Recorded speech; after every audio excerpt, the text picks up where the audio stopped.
謝你嚇，曾先生，係森哥你好，你好曾生。而家賣奶粉真係，好辛苦啊！好辛苦嚇，啲經驗點樣啊？你啲經驗？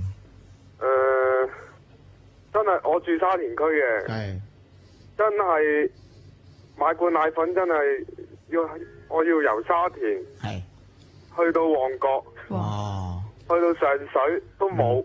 但係旺角同上水都好多自由行買嘅喎。你應該喺旺角揾應該會好啲喎，上水應該冇晒㗎。我買一罐奶粉啊，要去超過20-30間藥房買都買唔到啊！都買唔到嚇。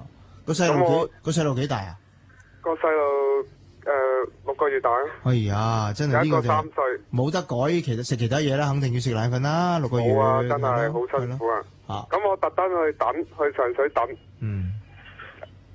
佢哋話賣晒冇入貨，咁啊其實呃人嘅。咁點解嗰啲水貨客可以一箱箱賣，我哋點解唔留翻啲俾我哋咧？冇錯，真係好辛苦我哋。係20-30間就真係凄涼喎，真係。真係要監管佢哋，我覺得。你覺得有咩計咧？真係想食奶粉噶嘛，我哋。係一定要唯一係食奶粉添啫。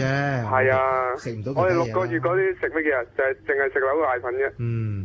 有陣時我而家都唔敢俾佢食咁多啊，即係餵啲蕉啊嗰啲俾佢食。真係啊！6個月食唔食得㗎？我真係唔知喎。6個月食唔食得？攪碎佢係嘛？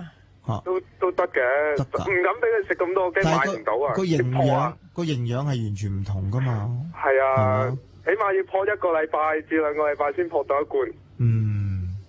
係啊，一罐就1個禮拜到就清咗啦。唔係兩個禮拜到咯，即係準備咯，差唔多要早2個禮拜去咯，唔係真係揾唔到，要講究新界走勻先揾到嗰1-2罐。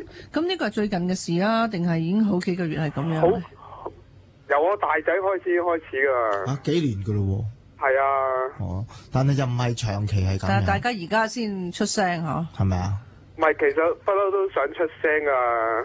即都有啲人出聲㗎，但係而家可能嚴重咗咯，我覺得。冇錯，忍唔到啦，咁樣。係啊，忍唔到真係。冇錯，多謝你嚇，好唔該晒你。大家都覺得要做啲嘢，咁究竟做啲乜嘢咧？咁葉女士。係你好啊。